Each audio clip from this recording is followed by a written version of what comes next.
বহরমপুর লোকসভা কেন্দ্রের ভোট দোরগোড়ায়, অর্থাৎ 13ই মে বহরমপুর লোকসভা কেন্দ্রের ভোট। এবারে ত্রিমুখী লড়াই চলছে। একদিকে জাতীয় কংগ্রেসের প্রার্থী অধীর চৌধুরী, অন্যদিকে বিজেপির প্রার্থী ডক্টর নির্মল সাহা, আর জাতীয় তৃণমূল কংগ্রেসের প্রার্থী বিশ্বজয়ী ক্রিকেটার ইউসুফ পাঠান। তারই সমর্থনে বিভিন্ন জায়গায় পথসভা, মিছিল, জনসভা চলছে। কোথাও আবার ডোর টু ডোর প্রচার করছে তৃণমূল কংগ্রেসের কর্মী এবং নেতৃত্বরা। সেই রকমই আজ 10 নম্বর ওয়ার্ডের এক পথসভা করল সেকেন্ডারি শিক্ষক সমিতি এবং বুদ্ধিজীবীরা। তারা ইউসুফ পাঠানের সমর্থনে এই পথসভা করে। সেখানে মহিলাদের উপস্থিতি ছিল চোখে পড়ার মতো। তারা একটি কথা বলছেন না, নো ভোট বিজেপি, বিজেপিকে ভোট নয়। কারণ বিজেপি যেদিন থেকে সিংহাসন দখল করেছে সেদিন থেকেই ভারতবর্ষে বিভাজনের রাজনীতি তৈরি করছে, যেটা ভারতবর্ষের কোনো রাজনৈতিক দল করেনি। এই লোকসভাতে বিজেপির অবস্থা খুব খারাপ। যেমন উত্তরপ্রদেশ, হিমাচল, কর্ণাটক, রাজস্থান, ছত্তিশগড়, পাঞ্জাব, দিল্লি, বিহার, সব জায়গায় বিজেপির অবস্থা খুবই খারাপ। মানুষ ওদেরকে আর ভরসা করছে না। তাই তো তারা পাখির চোখ করছে এই বাংলাতে কিছুতেই পেরে উঠতে পারছে না।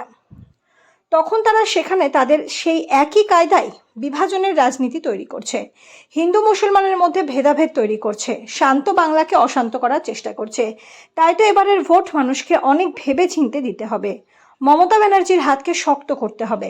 এরকম কথাই আজ বুদ্ধিজীবীর সমাজ আজ ওই পথসভায় বলেন। উপস্থিত ছিলেন 10 নম্বর ওয়ার্ডের কাউন্সিলর অভিক চৌধুরী, ওয়ার্ড সভাপতি স্বরূপ দাস, মাধ্যমিক শিক্ষা সেলের সাধারণ সম্পাদক ইন্দ্রনীল চৌধুরী, বিশিষ্ট সাংবাদিক মানিক ভট্টাচার্য, শিক্ষক সোমনাথ মণ্ডল, সঞ্জয় বাবু থেকে শুরু করে অনেক শিক্ষক এবং নেতাকর্মীরাও।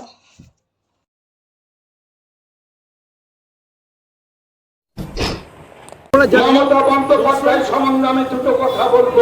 লোকসভা কেন্দ্র আমাকে আমাদের বিভিন্ন সময় বহুদিন থেকে তার সঙ্গে আমার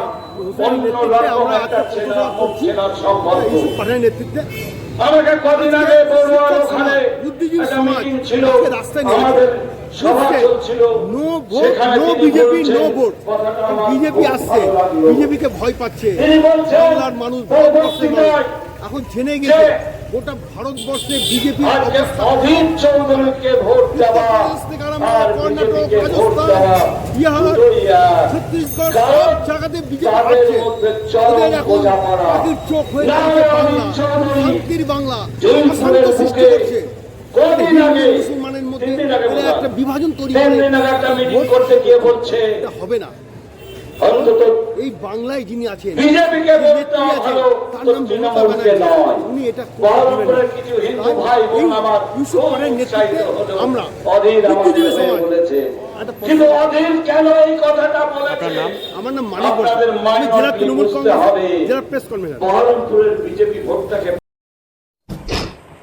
আজকে আমাদের জেলা তৃণমূল মাধ্যমিক শিক্ষক সমিতির পক্ষ থেকে এই বহরমপুর শহরকে রক্ষা করতে হবে। প্রার্থী প্রাণের হাতে করতে হবে। মনোনীত প্রার্থী ইউসুফ পাঠানের আমাদের সুন্দরবাদ দেশের রাজার হাত থেকে পথসভা দেখতেই পাচ্ছেন চিন্তাধারায় বিশ্বাসী, গণতন্ত্র হত্যাকারী, লজ্জাকারী, শোষণকারী বহিরাগতদের এই বাংলাদেশে বিদায় দিতে হবে।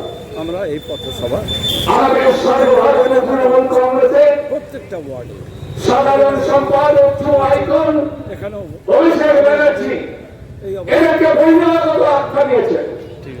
এরকম বাংলার ভালো চাই না। ইউসুফ পাঠান আমাদের জিতে গেছে, কিন্তু কেন্দ্রের বিজেপি সরকার তারা প্রতিনিয়ত ইউসুফ পাঠান আমাদের পরোক্ষভাবে ভারতবাসীকে শোষণ করছে। জাতীয় কংগ্রেসের প্রার্থী 3rd পজিশন হবে। আপনাদের সামনে একটা ভুল সংখ্যা তুলে ধরতে চাই। কোনদিন বিজেপি ছিল না। বহরমপুর শহর শঙ্কর দাস পালের শহর, কংগ্রেসের শহর। মুর্শিদাবাদ জেলা কংগ্রেসের জেলা। গত বিধানসভায় আপনারা কি লক্ষ্য করলেন? একটা পথসভা হচ্ছে, কি লক্ষ্য করলেন? চারিদিকে ভোট প্রচার করে এসে ভোট প্রচারের 3 দিন আগে তার শিডিউল ছিল ফরাসডাঙ্গা থেকে গোলাবাজার জলপথের মোড় পর্যন্ত কংগ্রেসের প্রার্থী মানব চক্রবর্তীর হয়ে ভোট চাইবে পেয়েছিলেন। তার শিডিউল ছিল, পেপারেও বেরিয়েছিল। কি হলো? ঠিক সেদিন প্রোগ্রাম সকালবেলায়। আচ্ছা, কতটা আশাবাদী আমি রাস্তায় থাকতে পারবো না। আপনার নাম? রাস্তায় তিনি অমর চক্রবর্তী বলছি আসছে দিন আসছে, আসছে দিন আয়েগা ঠিকই, কারণ এই নির্বাচনের কেন্দ্র থেকে মোদী ভাইও যায়গা। মোদী ভাই আর চন্দ্রা মোদী ভারতবর্ষের কেন্দ্রে, এটা পরিষ্কার। তা আসছে দিন আসছে, আমরা বলছি আসছে দিন বহরমপুরেরও আসছে, অজিত চৌধুরীও যাচ্ছে।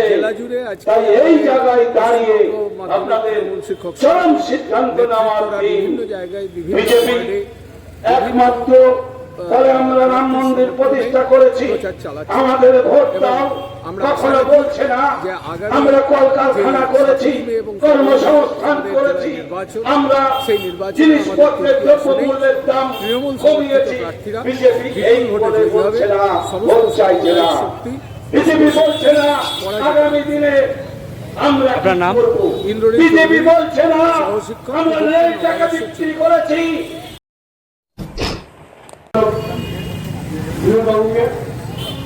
আজকে মাধ্যমিক শিক্ষা সেল আর 10 নম্বর ওয়ার্ড, পৌরসভা 10 নম্বর ওয়ার্ড অভিজ্ঞের নেতৃত্বে একটি পথসভা হচ্ছে। উদ্দেশ্য একটাই, আপনারা জানেন 4ই মে বহরমপুর লোকসভা কেন্দ্র 10 নম্বর লোকসভা কেন্দ্রের ভোট। এই ভোটকে কেন্দ্র করেই আমাদের পথসভা। আমরা ভোট চাইতে গেছি নির্দিষ্ট বর্ষা তৃণমূল কংগ্রেসী ভক্তা, আমরা মাইক ধরে করি না। শীতের সময় দেখবেন যে গরিব মানুষটা কম্বল পায় না, তখন আমাদের এখানকার বাচ্চা অজিত চৌধুরী আসে না, এখানকার ডাক্তার নির্মলতা আসে না। কে আসে? রাজগোপাল মুখার্জি আছে, অভিভাবক আছে, দিলীপবাবুরা আছে। আবার দেখে বর্ষার সময় যখন বর্ষায় ডেঙ্গু হয় কেউ আসে না, ওই রাজগোপাল মুখার্জি আছে, ওই অভিভাবক আছে, দিলীপবাবুরাই আপনাদের বাড়িতে পৌঁছায়। কার ডেঙ্গু হয়েছে তাদের সুব্যবস্থা করে, হাসপাতালে ভর্তি করে, বিনা পয়সায় চিকিৎসা করে, ওষুধ দেয়। এটাই তৃণমূল কংগ্রেস। তাই বন্ধু, ভোট চাইতে আমরা আসিনি, আপনাদের জানাচ্ছি তৃণমূল কংগ্রেস এমনি একটি দল, সেই দলটি নামই যথেষ্ট। অন্য দলগুলো আপনাদের কাছে ভোট ভিক্ষা চাইতে আসে। আমরা বলি না, আপনাদের যাকে ভালো লাগবে, যে দলটিকে ভালো লাগবে তাকে দেন। মনে রাখবেন তৃণমূল কংগ্রেস কিন্তু আছে, থাকবে। আজকে ভোট হয়ে যাবে, আপনারা ইউসুফ পাঠানকে ভোট দিবেন না, কোনো অসুবিধা নাই। রাজ্যের মুখ্যমন্ত্রী কিন্তু মমতা ব্যানার্জি, এই শহরের চেয়ারম্যান কিন্তু রাজগোপাল মুখার্জি, এই 10 নম্বর ওয়ার্ডে যিনি কাউন্সিলর অমিত বাবু। তাহলে আমাদের কাছেই আপনাকে আসতে হবে। ভোটটা আপনি চিন্তা করবেন। মায়েরা বসে আছেন, আমাদের প্রতিটা আমি মিটিং এ দেখছি মায়েদের সংখ্যা বেশি। মারা ভুলে গেছে এই তৃণমূল কংগ্রেস না থাকলে আমাদের লক্ষ্মী ভান্ডার পাবো না। ইতিমধ্যে বিজেপির প্রভাবশালী নেতা নেত্রীরা বলছে এবার যদি আমরা 25টা আসন এই ঘুষি নিতে পাই, পশ্চিমবঙ্গে পাই, প্রথম কাজটি হবে লক্ষ্মী ভান্ডারটা তুলে দেব। লক্ষ্মী ভান্ডার তুলে দিয়ে আমার গরিব মায়েরা 1000 টাকা, 1200 টাকা পাবে না। আপনারা কি করবেন? আর যদি লক্ষ্মী ভান্ডার বন্ধ করে দেয়, এখানে অনেক ডাক্তার আছেন, ডাক্তার অস্ত্রের দোকান আছে। আপনারা জানেন স্বাস্থ্যসাথী কার্ড আর আয়ুষ্মান ভারত 2টি কার্ড আছে। নরেন্দ্র মোদী আয়ুষ্মান ভারত কার্ড, যে টাকাটা 5 লক্ষ টাকা, আর মমতা ব্যানার্জি দেওয়া স্বাস্থ্যসাথী কার্ড, সেই কার্ডটা 5 লক্ষ টাকা দেওয়ার কাজ।